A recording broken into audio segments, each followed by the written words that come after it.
우리는 지금 스데반 집사의 설교를 길게 기록이 돼 있어요. 그래서 어, 이번 기회에 좀 살펴보지 않으면은 또 안 될 것 같아서 이제 요약적으로 한두 번 설교로 이렇게 지나갈까 하다가 그냥 차근차근 차례차례 이 내용을 다 살펴보고 있습니다. 이 스데반 설교 중에서 가장 중요한 단어는 약속이에요. 성경에서도 이게 성경의 가장 중요한 여러 가지 내용 중에서도 가장 중요한 단어 중에 하나가 바로 약속인 것입니다. 하나님의 약속이죠. 그런데 우리 인간 사이에서의 약속은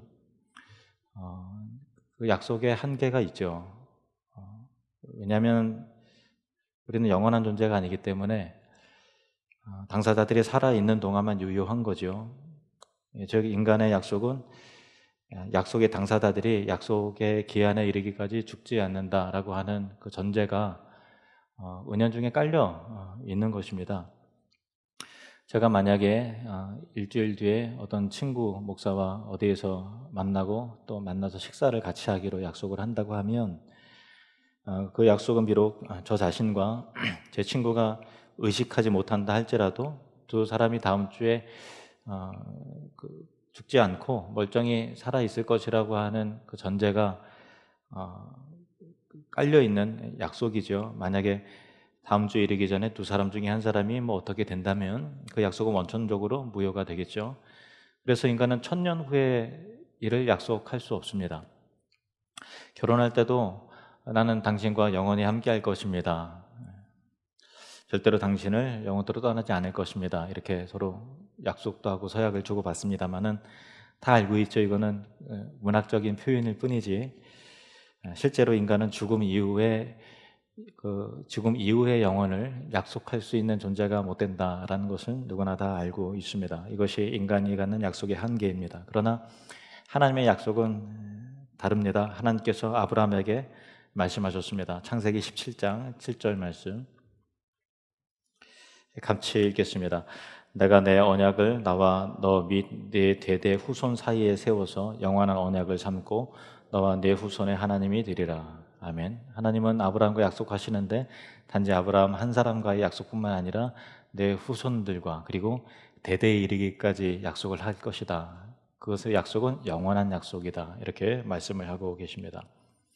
왜냐하면 약속의 주체가 약속을 이루시는 그 하나님께서 영원하신 분이기 때문입니다. 그분은 영원히 살아계시는 분이기 때문에 그분의 모든 약속은 언제나 영원을 향하고 있는 것입니다. 이사야 40장 6절에서 8절 말씀 보시겠습니다. 말하는 자의 소리여 이르되 외치라. 대답하되 내가 무엇을 외치리이까 하니 이르되 모든 육체는 풀이요 그의 모든 아름다움은 들의 꽃과 같으니 푸른 마르고 꽃이 시들면 여호와의 기운이 그 위에 불미라. 이 백성은 실로 풀이로다. 푸른 마르고 꽃은 시드나 우리 하나님의 말씀은 영원히 서리라 하라. 하나님께서 이사야 선지자에게 외치라고 명령하셨는데 이사야 선지자가 무엇을 어떤 내용을 외칩니까? 하고 여쭈었을 때 하나님의 말씀하신 내용은 간단했습니다. 인간의 육체와 영광은 들의 풀과 꽃처럼 순간 시들어지고 세잔해지지만 하나님의 모든 약속의 말씀은 영원하다는 것을 너는 선포하라 라는 것입니다. 믿음이라는 것은 하나님의 그 약속의 영원함을 믿는 것입니다. 믿음이란 것은 하나님의 말씀의 영원함을 믿는 것이고 약속을 이루시는 이가 영원하신 분이시기에 반드시 신실하게 그 약속을 지키시리라 라는 것을 믿는 것을 믿음이라고 하는 것입니다.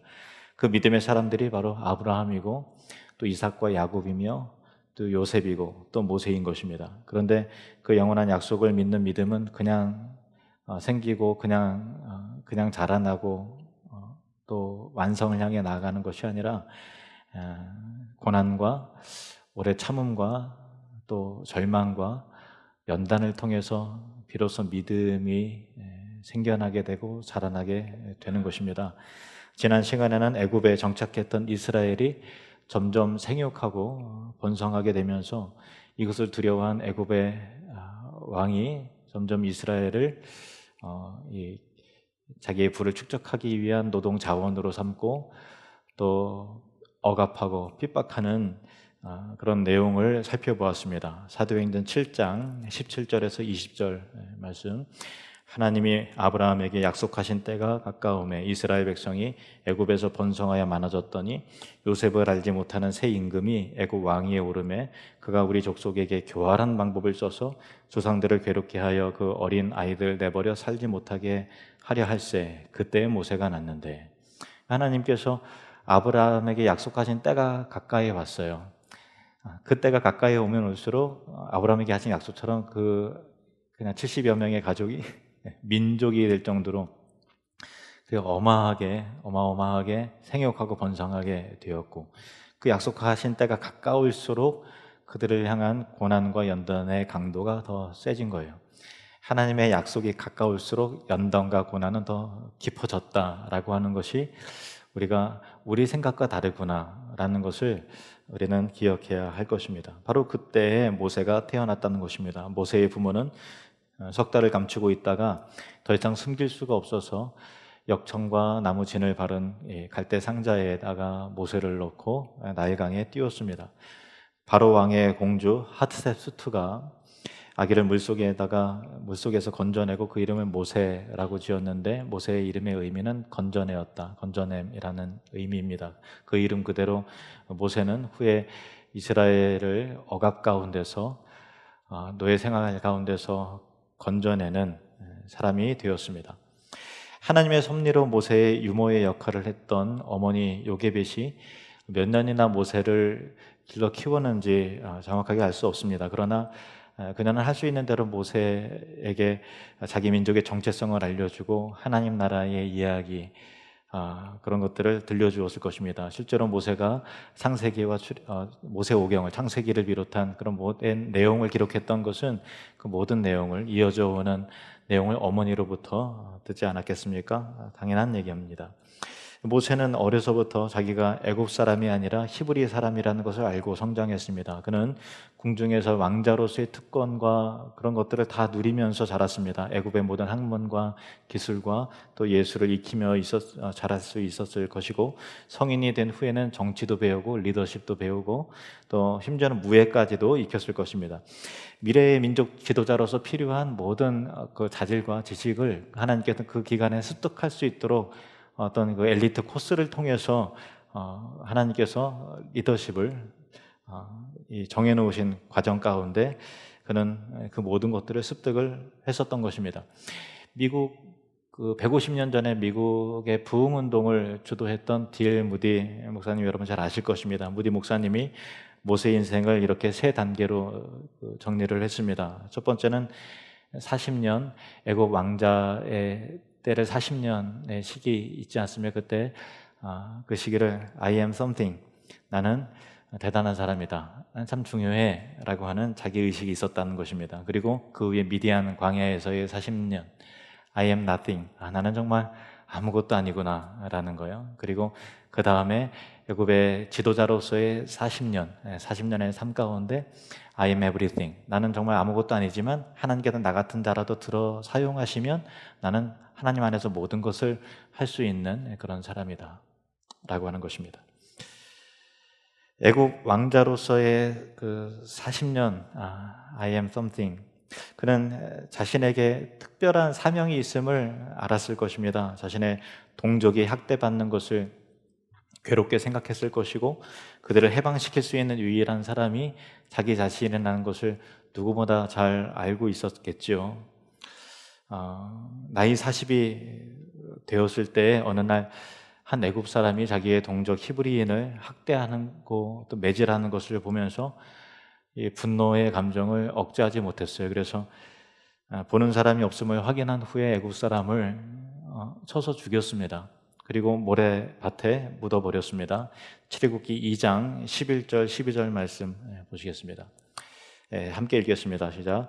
모세가 장성한 후에 한 번은 자기 형제들에게 나가서 그들이 고되게 노동하는 것을 보더니 어떤 애굽 사람이 한 히브리 사람 곧 자기 형제를 치는 것을 본지라.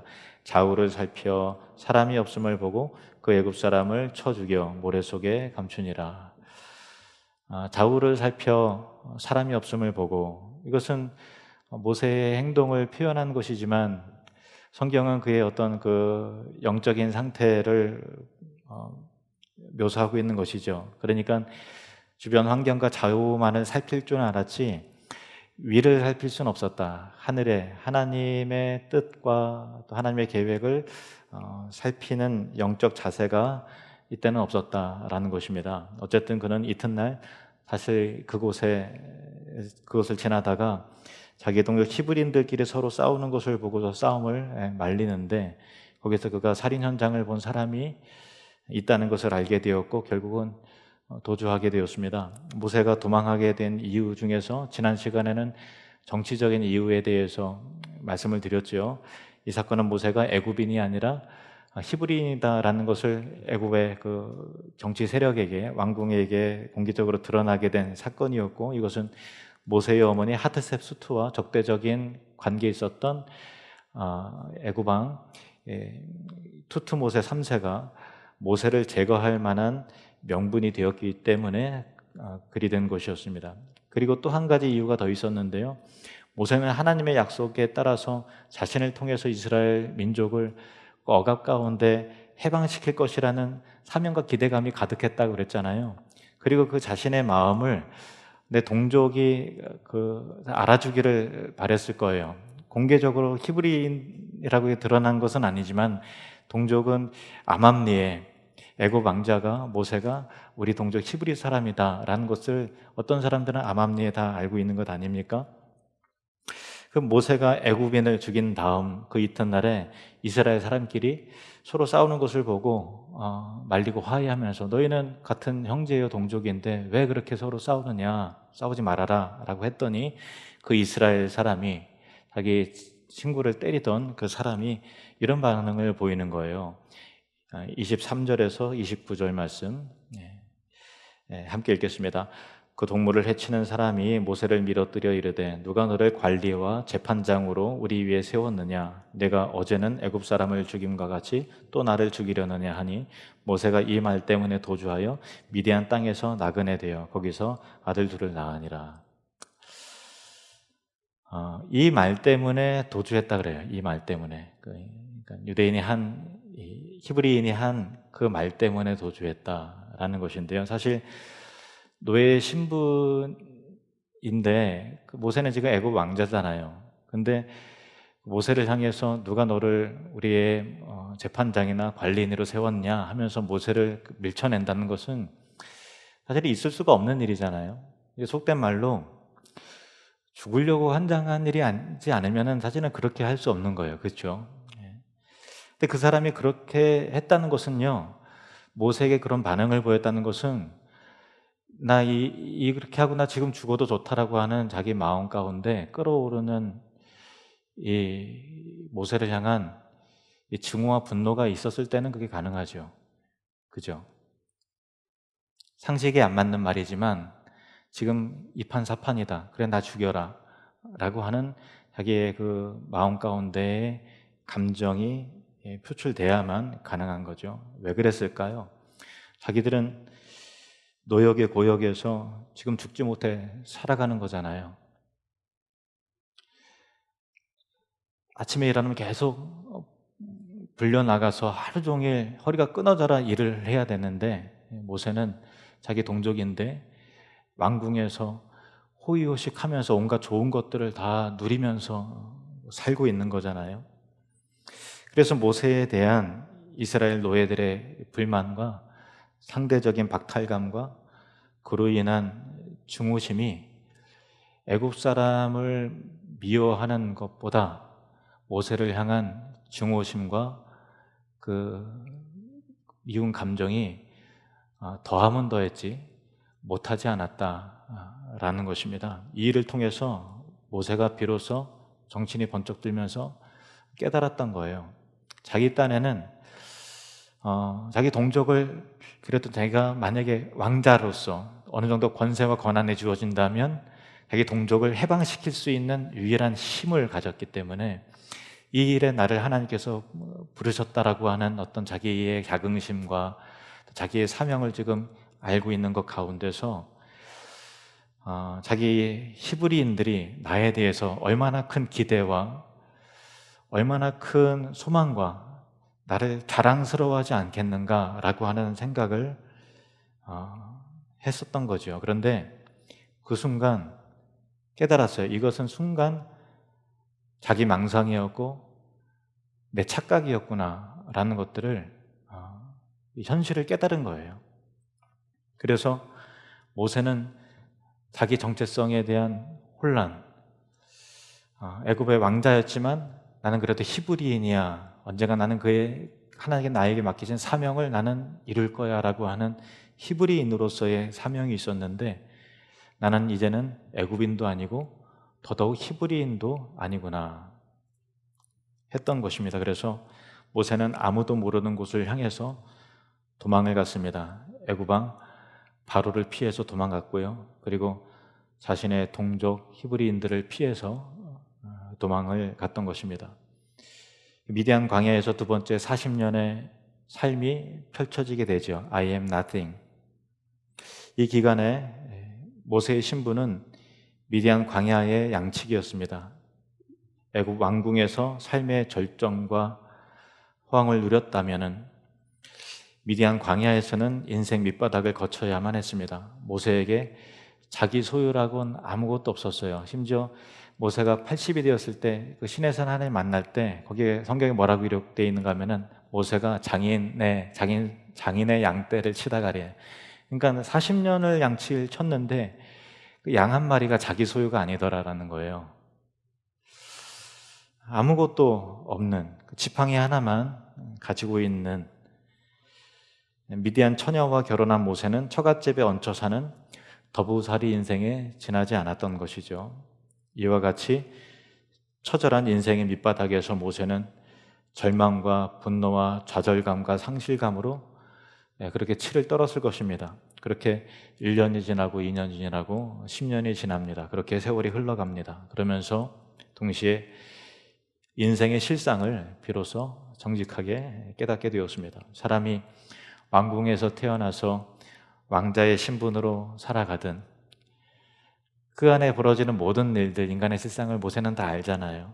그리고 혹은 광야에서 이름 없는 양치기로 살든 간에 모든 인간의 인생 그 자체는 nothing, 아무것도 아니다 라는 것을 모세는 두 가지의 극단적인 삶을 다 살아본 사람으로서 깨닫게 되었습니다. 모세는 그 깨달음으로 첫 번째 아들이 태어났을 때 이름을 게르솜, 야 우리는 나그네란다 하면서 게르솜이라고 지었어요. 자기의 삶의 깨달음이면서 동시에 자기 아들이 인생은 덫이 없고 정말 우리는 아무것도 소유할 수 없는 인생이다 라는 것을, 그 마음을 담아서 그 게르솜이 그와 같은 지혜 가운데 자라나기를 기대하는 마음이 있었을 것입니다. 그리고 자신의 광야에서 깨달은 내용을 시편 90편에, 모세의 시편에 고스란히 담아두었습니다.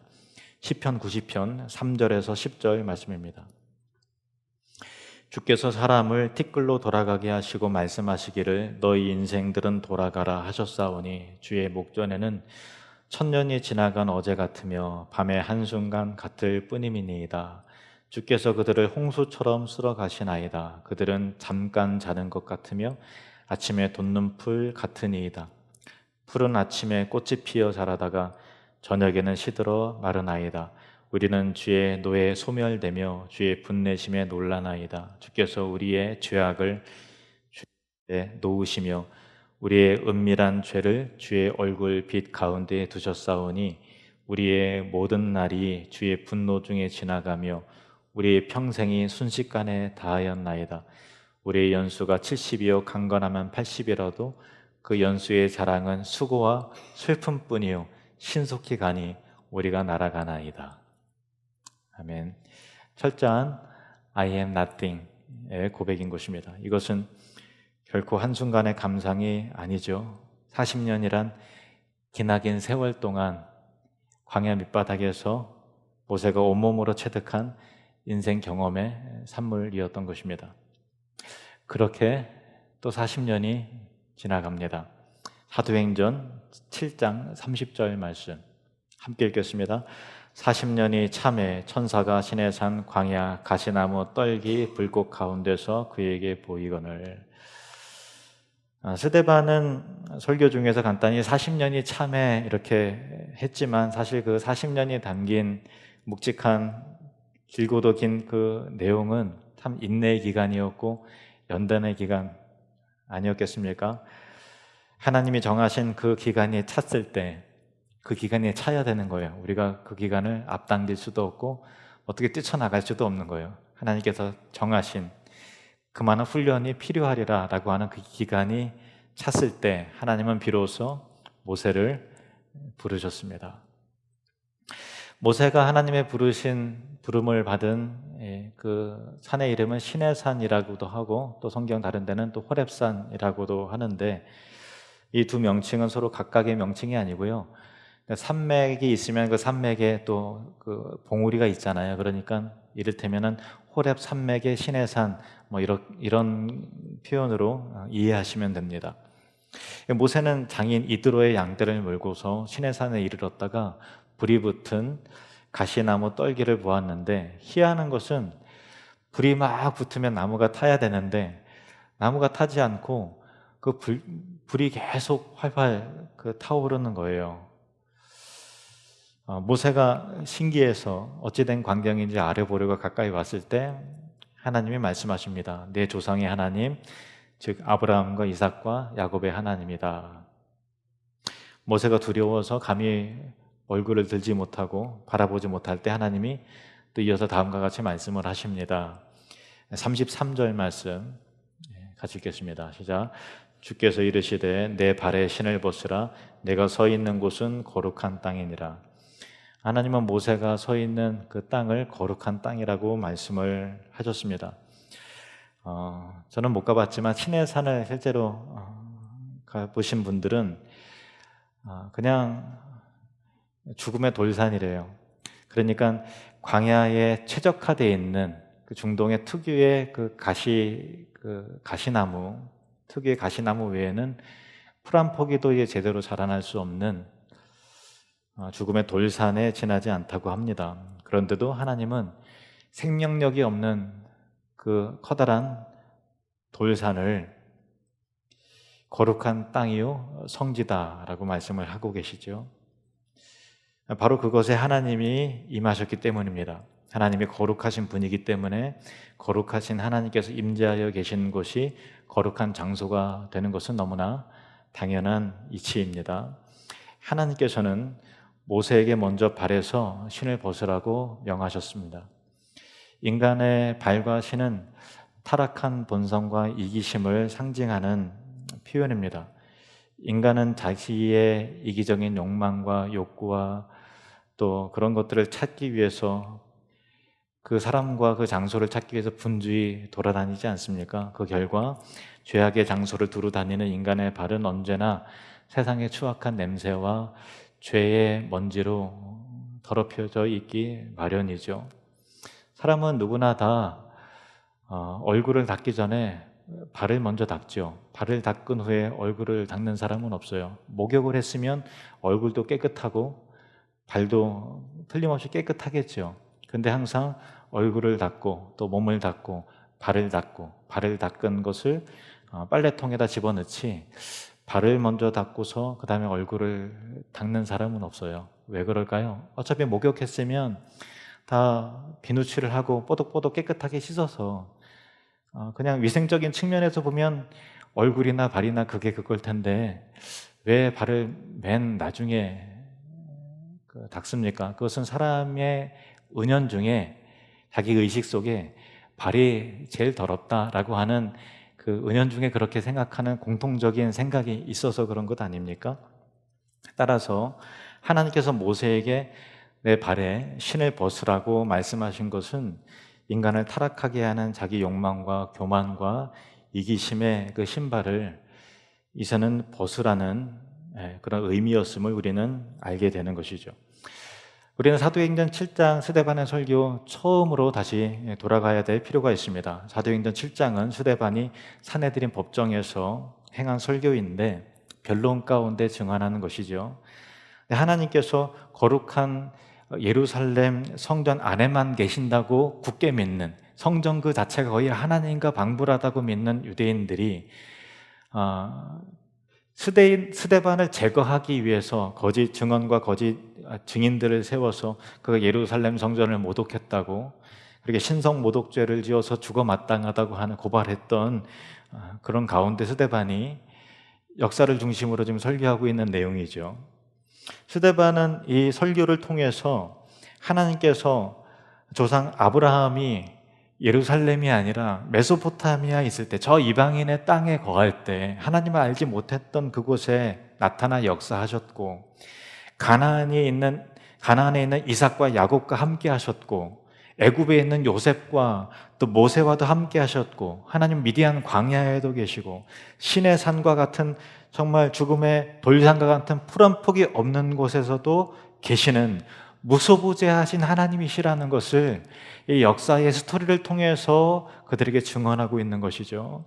하나님께서는 예루살렘 성전 안에만 갇혀 계시는 분이 아니라 여기에도 계시고 저기에도 계시며, 예루살렘 성전이 세워지기 훨씬 전 아브라함 시대에도 계셨고 영원 전부터 계셨고 지금 여기에도 계시는 무소부재하신 영원하신 하나님이시라는 것을 밝히고 있는 것입니다.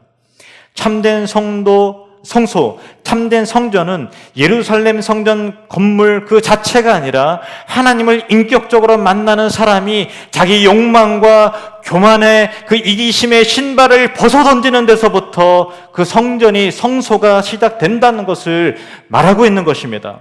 신의 산 불타는 떨기나무 앞에서, 하나님 앞에서 모세가 그의 신을 벗었지만, 그의 발에 신을 벗었지만 사실 그가 그 신발을 벗어내는 과정에 이르기까지는 40년이라고 하는 세월이 필요했던 것입니다. 하나님은 모세를 사용하시기 위해서, 아브라함에게 하신 약속을 이루시기 위해서 40년간 그의 발에서 신을 벗기셨던 것입니다. 하나님은 오늘날 저와 여러분의 삶 속에서 그 기다림과 인내와 상실과 낮아짐의 과정을 통해서 이렇게 말씀하십니다. 내 발에 신을 벗으라. 또한 오늘 말씀을 통해서 이렇게 말씀하십니다. 내 발에 신을 벗으라. 나의 더러운 욕망의 신발을 벗을 때, 내 안에 있는 자기 자랑과 교만이라고 하는 신을 벗을 때, I am nothing, 나는 정말 아무것도 아닙니다 라고 자기 부인을 통해서 인정하는 바로 그 사람, 바로 그 장소, 바로 그 삶이 하나님의 거룩한 성전이 되어서 하나님의 약속의 성취와 완성을 보게 되는 것입니다. 내 발에 신을 벗으라. 내가 서 있는 곳은 거룩한 땅이니라. 기도하시겠습니다.